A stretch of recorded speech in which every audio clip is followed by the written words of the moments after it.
तो आपका हिंदी विद महिमा क्लासेस में स्वागत है। मैं अंकित आपके सामने राम भक्ति काव्य धारा के प्रमुख 25 प्रश्न लेकर उपस्थित हूँ। इसी प्रकार मैं एक अन्य वीडियो में 25 से 50 प्रश्न लेकर उपस्थित रहूंगा, जिसके अंतर्गत आपका राम भक्ति धारा से संबंधित जो महत्वपूर्ण प्रश्न है तथा उनसे संबंधित महत्वपूर्ण तथ्य, जिसमें कवि जैसे कि तुलसीदास जी है, सेनापति है, केशव है, और जो अन्य राम भक्ति धारा से संबंधित जो जो कवि है वो आपके कवर हो जाएंगे। ठीक है दोस्तों, तो चलिए आगे बढ़ते हैं और देखते हैं कि पहला प्रश्न किस प्रकार है कि गोस्वामी तुलसीदास की भक्ति किस प्रकार की थी। तो देखिए, गोस्वामी तुलसीदास की भक्ति दास्य भाव की थी। ठीक है, तो इस प्रकार देखा जाए तो ये सब भक्ति के प्रकार है: सख्य भाव, कांता भाव, वात्सल्य भाव। तो सख्य भाव की सूरदास की कही जा सकती है, गोस्वामी तुलसीदास की दास्य भाव की है। इसी प्रकार कबीर की दास्य भाव की भक्ति है। ठीक है, देखिए, गोस्वामी तुलसीदास की भक्ति दास्य भाव की भक्ति है। तुलसीदास जी का जन्म 1532 ईस्वी में हुआ था और इनकी मृत्यु 1623 में हुई थी। इनके पिता का नाम आत्माराम दुबे और माता का नाम हुलसी था। इनकी पत्नी का नाम रत्नावली था। ठीक है, और इनके दीक्षा गुरु का नाम नरहरि नाम। कहीं कहीं इनके गुरु का नाम शेख तकी भी देखा जा सकता है। ठीक, गोस्वामी तुलसीदास राम भक्ति शाखा के प्रतिनिधि कवि है। तुलसीदास रामानुजाचार्य के श्री संप्रदाय और विशिष्टाद्वैतवाद से संबंधित है। ये प्रश्न लगातार पूछे जाते रहे। ठीक है, कि गोस्वामी तुलसीदास कौन से संप्रदाय से संबंधित है या फिर इनका दर्शन कौन सा है। इस प्रकार जैसे कि सगुण निर्गुण में सॉरी अगर हम निर्गुण की बात करें तो निर्गुण भक्ति में कौन सा दर्शन प्रसिद्ध है, तो वहां अद्वैतवाद है। ठीक है, तो अद्वैतवाद का दर्शन निर्गुण भक्ति से संबंधित है, सगुण में विशिष्ट अद्वैत। ठीक है, तुलसीदास जी ने रामचरितमानस, विनय पत्रिका, कृष्ण गीतावली, रामलला नाचू, दोहावली, बैरवे रामायण, रामाज्ञ प्रश्नावली, गीतावली आदि जैसी प्रसिद्ध कृतियां लिखी। ये जो रचनाओं का मैं विस्तृत विवरण एक अन्य प्रश्न के माध्यम से दूंगा, जिसमें आपको गोस्वामी तुलसीदास की महत्वपूर्ण रचनाएं और अवधि भाषा या ब्रज भाषा में कौन कौन सी किस प्रकार से लिखी गई। तो देखिए, तुलसीदास जी का जो जन्म है वो अगर हम एक शॉर्ट में देखें तो तुलसीदास जी का जन्म जो है, तुलसीदास जी का जन्म 1532 में और इनकी मृत्यु 1623 में हुई। ठीक है, तुलसी राम भक्ति से धागा संबंधित है। रामचंद्र शुक्ल ने महत्वपूर्ण योगदान दिया है। रामचंद्र शुक्ल ने तो यहाँ तक कहा है कि हिंदी साहित्य की प्रौढ़ता का जो शुरुआत है, प्रौढ़ता से शुरुआत जो है, प्रौढ़ता की जो शुरुआत है वो तुलसीदास जी से मानी गई है। ठीक है, इन्होंने अपने आचार्य रामचंद्र शुक्ल ने सबसे ज्यादा महत्व तुलसीदास को, फिर सूरदास को, फिर जायसी को, फिर कबीर को। अर्थात रामचंद्र शुक्ल ने कबीर को बहुत ही कम महत्व दिया। ठीक, इसी प्रकार इनके गुरु का नाम नरहरियानंद है और रामानुजाचार्य के श्री संप्रदाय के विशिष्टाद्वैतवाद से संबंधित है। ठीक है, देखिए दूसरा प्रश्न, राम भक्ति काव्य धारा से संबंध कवि नहीं है। तो ये जो प्रश्न है, ये देखिए, ये प्रश्न का स्तर बहुत ही निम्न कहा जा सकता है, परंतु ये जो प्रश्न है वो असिस्टेंट प्रोफेसर जैसी परीक्षाओं में पूछा जा रहा है। इसका मतलब ये हुआ कि आपको भले प्रश्न का स्तर भले छोटा हो या प्रश्न का स्तर बड़ा हो, मतलब ये कि आपकी साहित्यिक समझ जो है ना वो गहरी होनी चाहिए। ठीक, साहित्यिक समझ जितनी गहरी होगी, अर्थात साहित्य का आधारभूत नॉलेज हमें जितना अच्छा होगा, उतना हम प्रश्नों को अच्छी तरीके से कर सकते हैं और हम उतना ही बढ़िया ढंग से अपनी परीक्षा में स्कोर कर सकते हैं। ठीक है, तो देखिए, ये गदाधर भट्ट जो है ये चैतन्य महाप्रभु से संबंधित है, चैतन्य महाप्रभु। ठीक है, ऐसा कहा जाता है कि गदाधर भट्ट चैतन्य महाप्रभु को भगवत गीता सुनाया करते थे। ठीक है, हृदयराम, प्राणचंद चौहान और स्वामी अग्रदास। हृदयराम इनकी हनुमान महानाटक इनकी रचना है, हनुमान नाटक सॉरी, और प्राणचंद चौहान की रामायण नाटक, ये इनकी रचना है। इस पर अग्रदास जी की आपको पता ही है। देखिए, गदाधर भट्ट जो है कृष्ण काव्य धारा से संबंधित है। अब तीसरा प्रश्न है, उन्होंने रचना नैपुण्य का भद्दा प्रदर्शन कहीं नहीं किया और न शब्द चमत्कार के खिलवाड़ में वे फंसे, उनकी सी भाषा की सफाई किसी और कवि में नहीं है। ये कथन शुक्ल जी ने किसके संबंध में कहा? तो ये देखिए, उन्होंने रचना नैपुण्य का भद्दा प्रदर्शन नहीं किया, ठीक है, न शब्द चमत्कार के खिलवाड़ में फंसे, न उनकी सी भाषा की सफाई किसी और कवि में नहीं मिलती। तो ये कथन तुलसीदास जी के संबंध में। तो ये कथन आप जरूर याद रखें कि तुलसीदास जी के संबंध में, क्योंकि तुलसीदास जी के संबंध में रामचंद्र शुक्ल ने अपने हिंदी साहित्य के इतिहास में सबसे ज्यादा विवरण दिया है। ठीक है दोस्तों, विज्ञान गीता किसके द्वारा लिखी गई? तो विज्ञान गीता जो है केशव दास द्वारा लिखी गई। अब देखिए, केशव दास जो है, केशव दास का जन्म 1555 के आसपास माना जाता है। ठीक है, इन्हें आचार्य रामचंद्र शुक्ल ने इन्हें राम भक्ति काव्य धारा में फुटकल रचनाओं में स्थान दिया। ठीक है, इसी प्रकार केशव दास के साथ साथ सेनापति को भी इन्होंने फुटकल रचनाओं में स्थान दिया। ठीक है, तो देखिए, केशव दास की विज्ञान गीता, इसी प्रकार इनकी सबसे प्रमुख रचना है रामचंद्रिका, ठीक है, चंदमाला, ठीक है, और जहांगीर जस चंद्रिका,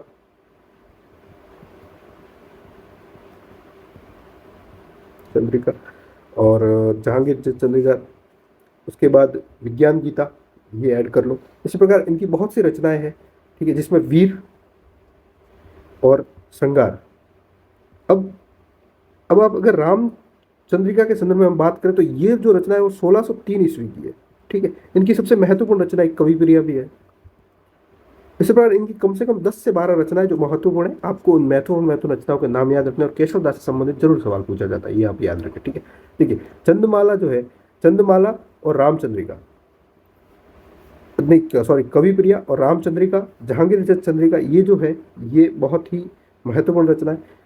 और इनकी जो कविप्रिय रचना है, इनका काव्यांग ग्रंथ में भी मानी जाती, काव्यांग ग्रंथ भी मानी जाती। अतः रामचंद्र शुक्ल ने केशव दास को काव्यांग ग्रंथ का प्रणयन करता।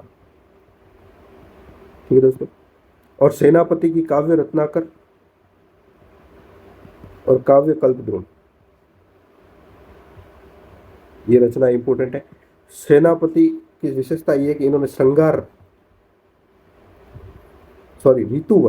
ऋतु वर्णन इनके जैसा किसी ने नहीं किया, मतलब इनका ऋतु वर्णन में इन्हें उत्कृष्टता हासिल थी। तो ये देखिए, छोटे छोटे जो पॉइंट है ये आपको याद होने चाहिए। इस प्रकार आप जब याद रखते हैं तो आपकी साहित्यिक समझ बढ़ती है। ठीक है, देखिए, विज्ञान गीता केशव दास की है। विज्ञान गीता के आध्यात्मिक विषय को प्रस्तुत किया गया है, यह हमें याद होना चाहिए। नखशिख के परंपरागत उपमानों की सहायता से राधा के विविध अंगों का वर्णन, तो ये भी सवाल पूछा जा सकता था कि विज्ञान गीता में क्या है। ठीक है, इनकी कविप्रिया, रसिक प्रिया, चंदमाला रीति ग्रंथ है। ठीक है, ये रस अलंकार और छंदों का निरूपण किया गया है। मलुकदास की रचना, अब इनमें जो ऑप्शन में जो कथन दी उसमें मलुकदास की रचना है रत्न खान, ज्ञान परोस और ध्रुव चरित। ठीक है, इसी प्रकार नाभादास की भक्तमाल, अष्टायाम राम भक्ति संबंधित कविता है। तुलसीदास की रामचरितमानस, पार्वती मंगल, जैसा कि हम आगे और देखेंगे। ठीक है, देखिए, संवत 1631, ठीक है,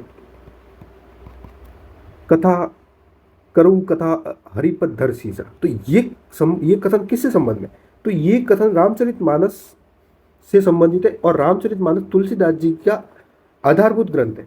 ठीक है, तो देखिए, रामचरितमानस के बारे में हम बात करें तो इसके रचयिता तुलसीदास जी है। यह 7 कांडों में विभाजित है। ठीक है, इसका जो सन है वो संवत 1631, ठीक है, 1631, संवत 1631, और ये 1574 ईस्वी, इसका ऐसे ईस्वी में अगर 1574। ठीक है दोस्तों, देखिए, और इसको लिखने में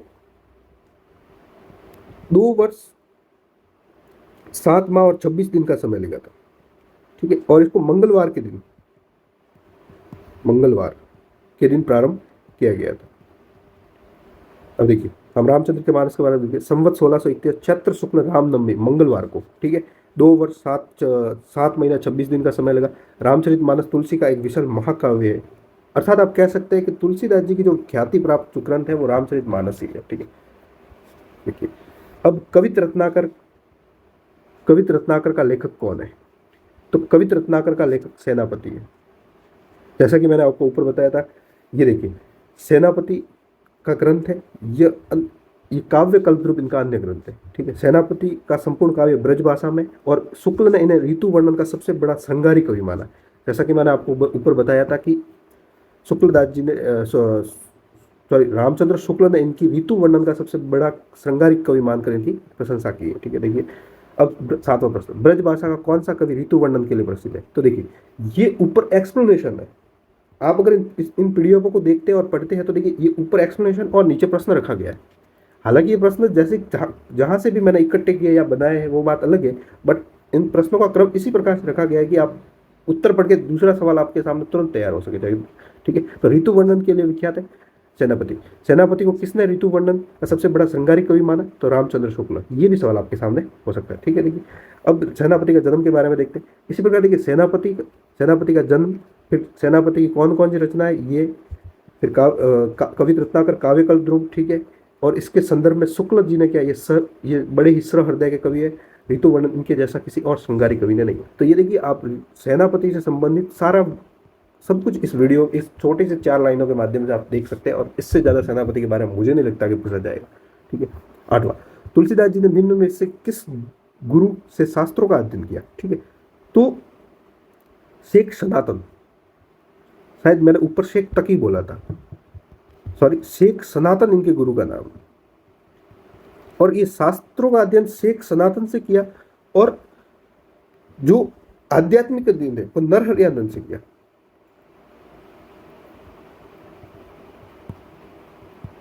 ठीक है, तुलसीदास जी के शास्त्रों का अध्ययन काशी के शेख गुरु और नरहरिदास जी से दीक्षा गुरु या आध्यात्मिक कहा जा सकता है। ठीक, दक्षिण के आलवार संत किस शाखा से संबंधित है? तो इनका राम भक्ति शाखा से संबंधित है। आलवारों की संख्या 12 मानी गई है। ठीक है, और एकमात्र अंडाल, ठीक है, ये एक महिला आलवार थी जिनकी मीरा से तुलना की जाती, अर्थात इन्हें दक्षिण भारत की मीरा भी कहा जाता है। ठीक है, ये विष्णु, कहीं कहीं अगर आपको दिखे कि विष्णु, तो ये विष्णु के भक्त थे, अर्थात ये वैष्णव से संबंधित भी, इनसे संबंधित भी सवाल पूछा जा सकता है। राम भक्ति शाखा से संबंधित है, राम भक्ति ये विष्णु के भक्त थे। ठीक है दोस्तों, 10वां, राघवानंद जी किस महान व्यक्ति के गुरु थे? तो राघवानंद जी रामानंद जी के गुरु थे। ठीक है, देखिए तो रामानंद जी के गुरु, तो रामानंद जी कबीर के थे और सूरदास के भी थे। ठीक है, तो राघवानंद जी रामानंद के गुरु थे। नाभादास के भक्तमाल में 12 शिष्यों का विवरण मिलता है, किसके? रामानंद के। ठीक है, और हजारी प्रसाद द्विवेदी ने रामानंद को आकाश धर्मा गुरु का है। क्या कहा? आकाश धर्मा गुरु। रामानंद के विधर्मियों से मुक्ति के लिए अपने भक्तों को राम तारक मंत्र दिया। रामानंद ने अपने विधर्मियों से मुक्ति के लिए, पूछा जा सकता है कि रामानंद ने अपने विधर्मियों के से मुक्ति के लिए अपने भक्तों को कौन सा मंत्र दिया? तो राम तारक मंत्र दिया। और रामानंद के आप ग्रंथ इससे पीछे वाले वीडियो में मैंने रखे थे, देखिए अब रामार्चन पद्धति, राम रक्षा स्त्रोत, राम तारक मंत्र, हनुमान जी की आरती, वैष्णव मताविद भास्कर और योग चिंतामणि, ये रामानंद के ग्रंथ है, आप जरूर याद रखें। ठीक है, गोरख जगायो जोग भक्ति भगायो लोग, ये पंक्ति तुलसीदास जी की है, और ये आप कह सकते हैं कि एक प्रकार से नाथों पर टिप्पणी करने के लिए या व्यंग्य के लिए लिखी गई थी। ठीक है, व्यंग्य करने के लिए इन्होंने कहा है। तो ये तुलसीदास जी की है, गोरख जगाया जोग भक्ति भगाया लोग, गोस्वामी तुलसीदास जी की है। ठीक है, और इनकी प्रमुख में कवितावली। अब देखो मैं आपको एक बात बताना चाहता हूँ कि तुलसीदास जी अवधि के साथ साथ ब्रज भाषा में भी बहुत सी रचनाएं लिखी। ठीक है, अब रामचंद्र शुक्ल ने इनकी रचनाओं को 12 माना है, जिसमें 5 बड़े और 7 छोटे ग्रंथ है। ठीक है, अब देखो जो कभी कभी प्रश्न पूछा जाता है कि तुलसीदास जी की अवधी भाषा से संबंधित कौन सी रचना है। ठीक, तो मैं आपको एक ट्रिक बताऊंगा जिसमें आप देखेंगे कि अवधी भाषा में जिस भी रचना में म, जैसे कि जानकी मंगल, अब इसमें मस आ गया। ठीक है, तो ये मानना है कि अवधी की है। इसी प्रकार आप रामचरितमानस, ठीक है, तो रामचरितमानस में म आ गया, तो ये अवधी की है। ठीक है, अब 12वें रामायण, जैसे कि 12वें रामायण, ठीक, तो इसमें भी म है। इसमें आपको एक आगे बताता हूँ कि आपको ये बताऊंगा कि ब्रज भाषा से संबंधित कौन कौन सी रचना और अवधि, तो ये आप याद रखें जिसमें म आएगा वो अवधि से संबंधित रचना। ठीक है। गोद लिए हुलसी फिरे तुलसी सोसुत होए, यह पंक्ति इनमें से किस कवि की है?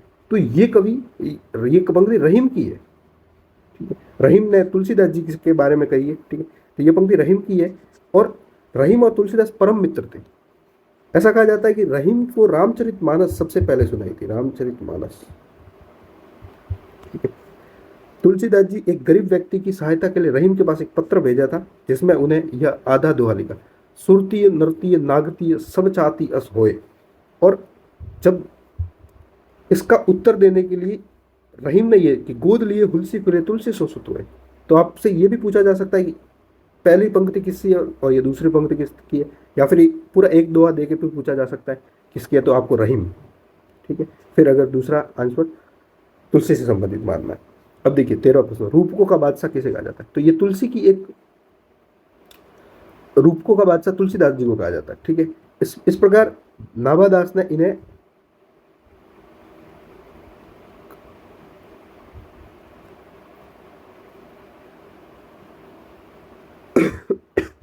देखिए दोस्तों 13वां प्रश्न है कि रूपकों का बादशाह किसे कहा जाता है? तो रूपकों का बादशाह तुलसीदास जी को कहा जाता है। ठीक है। इस प्रकार जॉर्ज ग्रियर्सन है, नाभादास है और बहुत से जैसे स्मिथ है। स्मिथ ने इन्हें महान कवि कहा है। ठीक है। देखिए नाभादास और ग्रियर्सन, जैसे कि देखिए रूपकों का बादशाह तुलसीदास जी की 12 प्रमाणिक रचनाएं हैं जिसमें 6 ब्रज भाषा में, 6 अवधि में। तुलसीदास द्वारा रामचरितमानस अवधि भाषा में लिखी गई, 7 कांड है। ठीक है। ठीक है दोस्तों 14वां, कवि केशवदास की कौन सी कृति अपने वर्ण विषय की अपेक्षा छंदों की विविधता में भटक गई? तो ये देखिए छंदों की विविधता में भटक गई, वो रामचंद्रिका है। ठीक है। रामचंद्रिका है, रामचंद्रिका इनकी 1603 ईस्वी की रचना है। देखिए रामचंद्रिका केशवदास की रामचंद्रिका जो है, रामचंद्रिका केशवदास द्वारा एक प्रबंध काव्य है, 1601। हाँ कहीं आपको 1601 इसलिए दिख सकता है क्योंकि जो कवि प्रिय है वो 1601 की है। ठीक है। इसी प्रकार इनकी रसिक प्रिया वो 1591 की है और छंदमाला और फिर रामचंद्रिका है।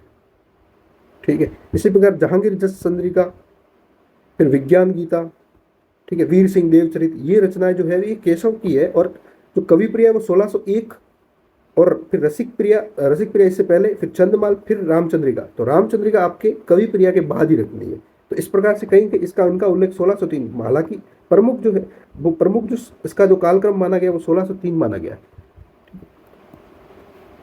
ये पूरी तरह से रामचरित्र पर। हाँ इनकी संवाद योजना सबसे प्रसिद्ध है, संवाद योजना। ठीक है। अब अगर केशव के संदर्भ में बात करें तो इन्हें विजयपाल सिंह ने कोट का कवि कहा है और रामचंद्र शुक्ल ने तो इन्हें आप कह सकते हो कि कठिन काव्य का प्रेत। ये आगे भी एक प्रश्न रखा गया है। ठीक है। देखिए प्रश्न, रामलला नहचू किस रचना की शैली है? ठीक है। तो रामलला अवधि लोकगीतों की। अब छप्पे चंद, सवैया प्रदान, ये सत्सई, इनसे कोई संबंध नहीं है तुलसीदास जी का। अब रामलला नहचू तो तुलसीदास जी की रचना है, तो सवैया प्रदान से कोई मतलब, छप्पे छंद से इनका कोई मतलब नहीं है। सवैया प्रदान और सत्सई अच्छे, ये राजस्थान कॉलेज भर्ती परीक्षा 2014 में पूछा गया प्रश्न है। ठीक है। देखिए रामलला नहचू अवधि लोकगीतों, रामलला नहचू को अधिकांश विद्वान तुलसी की प्रथम रचना मानते हैं, तो ये प्रथम रचना से संबंधित है, इसलिए भी ये प्रश्न रखा गया। एक प्रबंध काव्य ठेठ अवधि और शोहरचंद में, शोहरचंद यानी विवाह के समय गाए जाने वाले गीत, सोहर यानी उत्सव के समय गाए जाने वाले गीत को शोहर कहा जाता है। ठीक है। बैरवे रामायण के नामकरण का आधार तो बैरवे छंद है। ये रहीम की भैरव नायिका भेद को आधार बनाकर लिखी गई। ठीक है। अब देखिए बैरवे रामायण, बैरवे छंद, ठीक है, ये अर्ध सम्मात्रिक छंद है। ठीक है। जिसमें प्रथम एवं तृतीय चरण में 12-12 मात्राएं और द्वितीय एवं चतुर्थ में 7-7 मात्राएं होती है। ठीक है। बैरवे को अवधि भाषा का निजी छंद माना जाता है। ये बैरवे छंद से संबंधित जानकारी है। अभी कुछ उदाहरण है। ठीक है। 7 कांडों में मुक्तक काव्य है, 4 रचनाएं जो उत्तरकांड से संबंधित है, ठीक है, जिसमें जो रामचरितमानस, कवितावली, गीतावली और 12वें रामायण, ये रचनाएं वो है जिसमें उत्तरकांड का वर्णन है, ठीक है। ये भी प्रश्न पूछा जा सकता है कि तुलसी तुलसी कौन सी रचना है जिसमें उत्तरकांड मिलता है, तो ठीक है। तो राम कवित गीत 12वें, ये अगर आप ट्रिक से याद करें तो राम के कवित गीत 12वें, तो ये आप ट्रिक से याद कर सकते हैं, ठीक है दोस्तों। 7वां, रामलला नचूक रचना की शैली, ये अवधि लोकगीतों से संबंधित, अच्छा ये प्रश्न रिपीट हो गया क्या। 18वां, निम्नलिखित में से कौन सा तुलसी की रचना नहीं, तो रामचंद्रिका केशवदास जी की रचना, ठीक है।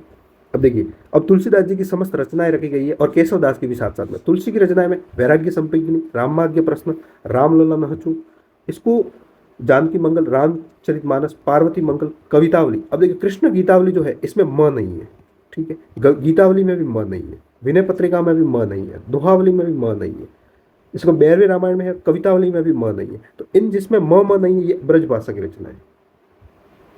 ये ट्रिक आप भले यूज कर लेना, आपको पता चल जाएगा, ठीक है। इसी प्रकार केशवदास की रचना रसिक प्रिया, रामचंद्र का कवि प्रिया, रतन बावनी, वीर सिंह, देवचरित, विज्ञान गीता, जहांगीर जसचंद्र का नक्शिक, इनके भाई थे बलभद्र। बलभद्र ने शिक नक ली, शिक नक, सॉरी शिक नक, ठीक है। और छंदमाल तो इनकी प्रसिद्ध रचना है, ठीक। शुक्ल जी की दुर्बलता यह थी कि वे भारत के हर कवि को तुलसी की कसौटी पर और हर पात्र को राम के आदर्श पर कसकर ही स्वीकार करते थे। यह कथन किसका है, तो ये तुलसी जी के शुक्ल जी के ऊपर जो आलोचना की गई है उससे संबंधित महत्वपूर्ण रिश्ता, तो ये डॉक्टर गणपति चंद्र गुप्त का है, ठीक है। ये देखिए, ये गुप्त जी का है और गणपति चंद्र गुप्त का तरीका, गणपति चंद्र गुप्त आचार्य रामचंद्र शुक्ल के मूल्यांकन के तरीकों पर टिप्पणी की थी। गणपति चंद्र गुप्त का जो हिंदी साहित्य का इतिहास है वो हिंदी साहित्य का वैज्ञानिक इतिहास संबंधित है। ये 1965 2 भागों में विभाजित है। अब देखो, मैंने कहा था कि जैसा कि केशव के ऊपर में कठिन काव्य का प्रेत किसने कहा, तो ये रामचंद्र शुक्ल ने कहा। अब यहाँ पे रामचंद्र शुक्ल है, आपको ये भी प्रश्न पूछा जा सकता है कि केशव को रीतिकाल में किसने कठिन काव्य का प्रेत कहा है, तो केशव को रीतिकाल में कठिन काव्य का प्रेत जो कहा गया, ठीक है। केशव को रीतिकाल में, केशवदास को रीतिकाल में कठिन काव्य का प्रेत किसने कहा, तो ये प्रश्न भी आपके सामने उठ सकता है। हालांकि आधुनिक काल में या आलोचकों में रामचंद्र शुक्ल ने केशव को कठिन काव्य का प्रेत कहा, तो इसका आंसर है देव। देव ने रीतिकाल में केशवदास को कठिन काव्य का प्रेत कहा, ठीक है दोस्तों। अच्छा है रामचंद्र शुक्ल। महत्वपूर्ण साहित्यिक तथ्य, रीतिकाल के प्रवर्तक विश्वनाथ प्रसाद मिश्र, डॉक्टर नगेंद्र और गणपति चंद्र गुप्त आदि केशव को रीतिकाल का प्रवर्तक मानते हैं, ठीक है। अब देखिए, डॉक्टर नगेंद्र और गणपति चंद्र गुप्त ने केशवदास को रीतिकाल का प्रवर्तक माना है, क्योंकि केशवदास का जो जन्म है वो 1555 ईस्वी में माना, ठीक है। इन्हें रीतिकाल का प्रवर्तक माना। वही रामचंद्र शुक्ल ने चिंतामणि त्रिपाठी को 1600 ईस्वी से, ठीक है, से रीतिकाल की शुरुआत मानी और रीतिकाल का प्रथम कवि माना, इन्हें प्रवर्तक कहा जा सकता है। 21वां प्रश्न, की महात्मा बुद्ध के बाद उत्तर भारत में सबसे बड़ा लोकनायक तुलसी हुए, यह कथन किस विद्वान का है, तो ये जॉर्ज ग्रियर्सन का है। जैसा कि मैंने आपको ऊपर मैंने नहीं बताया था कि तुलसीदास जी के ऊपर किस किस कवि ने या आलोचक ने किस प्रकार से टिप्पणियां की है, तो ये इसलिए नहीं बताया क्योंकि वहां वीडियो थोड़ा लंबा बनता है, तो ऐसा कहते हैं कि लोग कम देखते हैं, ठीक है। तो मैंने शॉर्ट वीडियो के माध्यम से नीचे सबको रख दिया, जैसे कि देखिए, जॉर्ज ग्रियर्सन महात्मा बुद्ध के बाद उत्तर भारत के सबसे बड़े लोकनायक तुलसी हुए, ये जॉर्ज ग्रियर्सन के तुलसी के संदर्भ में टिप्पणी। इस प्रकार रामचंद्र शुक्ल ने कहा यह एक कवि हिंदी के प्रौढ़ साहित्यिक भाषा सिद्ध करने के लिए काफी है। और हजारी प्रसाद द्विवेदी, भारतवर्ष का लोकनायक वही हो सकता है जो समन्वय का अपार धैर्य लेकर पैदा हुआ हो, ठीक है। अब देखिए, इसमें से तुलसी की किस रचना की भाषा अवधि नहीं है, ठीक है। तो देखिए, म है, इसमें भी म है, इसमें भी म है, तो इसका मतलब कवितावली है जो इसकी भाषा कौन सी है, ब्रज भाषा। अब देखो, अब ये अवधि की भाषा और ये ब्रज भाषा की, अब देखिए, आप देख लीजिए, कवितावली, वैराग्य संपत्ति, कृष्ण गीतावली, विनय पत्रिका एवं दोहावली। अब अगर आप याद नहीं रखते तो मैं आपको फिर बताऊंगा कि जिसमें म आ रहा है, जैसे इसमें राम, इसमें म, इसमें राम, इसमें म, इसमें म और इसमें म। तो ये जिसमें म आ रहा है वो है अवधी भाषा की, और जिसमें म नहीं आ रहा है वो सीधी की सीधी ब्रज भाषा की। ठीक है दोस्तों। 23वां, प्रेम और श्रृंगार का ऐसा वर्णन जो बिना लज्जा और संकोच के सबके सामने पढ़ा जा सके, गोस्वामी जी का ही है। तो ये रामचंद्र शुक्ल, ठीक है। 24वां प्रश्न है कि संत हृदय नवनीत समाना किसकी उक्ति है? तो ये तुलसीदास जी की है। यह उक्ति रामाश्रय शाखा के प्रतिनिधि कवि तुलसीदास जी की है। ये रामचरित मानस से उत्तरित चौपाई चल रहे, ठीक है। अब रामचंद्र मानस के कांड है, ठीक है, जैसे कि बाल कांड, अयोध्या कांड, अरण्य कांड, किष्किंधा कांड, सुंदर कांड, लंका कांड, उत्तरकांड, ठीक है। ये प्रमुख कांड है जो लगातार या तो आपसे क्रम के अनुसार पूछे जा सकते हैं, या इनमें से किसी एक को हटाकर पूछा जा सकता है, या किसी अन्य नाम को जोड़कर पूछा जा सकता है कि कौन सा कांड कैसे है, ठीक है। इसके बाद अंतिम प्रश्न है 25वां, भक्तमाल की रचना किसने की? तो भक्तमाल की रचना नाभादास ने की, ठीक है। नाभादास की 3 उपलब्धियां है। भक्तमाल अष्टायाम और राम भक्ति संबंधित पद, ठीक है। इनकी अष्टायाम ब्रज भाषा में जो गद्य एवं पद्य से संबंधित है, ठीक है, ये आप जरूर याद रखें। अब वल्लभाचार्य की यमुनाष्टक, बाल बोध, सिद्धांत रहस्य, सेवाफल, भक्तिवर्धिनी आदि, और गोकुलनाथ की रचना में 84 वैष्णवन की वार्ता और 252 वैष्णव के 84 वैष्णवन की वार्ता इनकी वल्लभाचार्य, और जो 252 है वो विठल से संबंधित है। ठीक है दोस्तों। अब देखिए, अब इसी प्रकार में 26 से लेके 50 PYQ आपके सामने और रामाश्रय शाखा से के उपस्थित करूंगा, जिससे आपकी राम भक्ति शाखा से संबंधित जो PYQ की जो सीरीज है, या फिर PYQ जो है वो आपके का प्रश्न जो है वो खत्म हो जाएगा। और आप इस PYQ की PDF जो है ये आप मेरे टेलीग्राम चैनल से जरूर डाउनलोड करें, और वहाँ से डाउनलोड करके इस PYQ PDF को एक बार पढ़ें। आप या तो डायरेक्ट पढ़ सकते हैं, या फिर आप एक बार जब वीडियो देखोगे आप 1.5 की स्पीड में, या जैसे भी आपको उचित लगे, आप 1 की स्पीड से देखना चाहो तो 1 की स्पीड से, और 1.5 की स्पीड से देखना चाहते हो 1.5 की स्पीड से देखें। और देख के जब आप एक बार ये PDF पढ़ोगे तो आपको मैं यकीन दिलाना चाहता हूँ कि आप लगभग 70 से 80% आप याद कर लोगे। सिर्फ उसके बाद आपको दूसरी बार रिवीजन की जरूरत होगी। आप मेरा वीडियो जरूर देखें। मैं पूरा प्रयास करता हूँ कि आपको अच्छा कंटेंट उपलब्ध करवाया जाए। ठीक है दोस्तों। अगर वीडियो बड़ा बनता है तो इससे कोई फ़र्क पड़ता नहीं है। वैसे अगर कंटेंट अच्छा है तो वीडियो भले 2-4 मिनट में आप कहीं और बैठ जाओगे, इससे बढ़िया कि आप वीडियो देख सकते हो। ठीक है। इस प्रकार हमारे यूट्यूब चैनल से जुड़े रहे, और आपको हमारा कंटेंट अच्छा लगा हो तो अपने दोस्तों और वीडियो को शेयर, लाइक एंड सब्सक्राइब करें, और अपने दोस्तों को भी हम हमारे चैनल से जुड़ने के लिए कहें। धन्यवाद दोस्तों। हम इसी प्रकार आगे नई उम्मीद और नए जोश के साथ वीडियो लाता रहूँगा। ठीक है, धन्यवाद।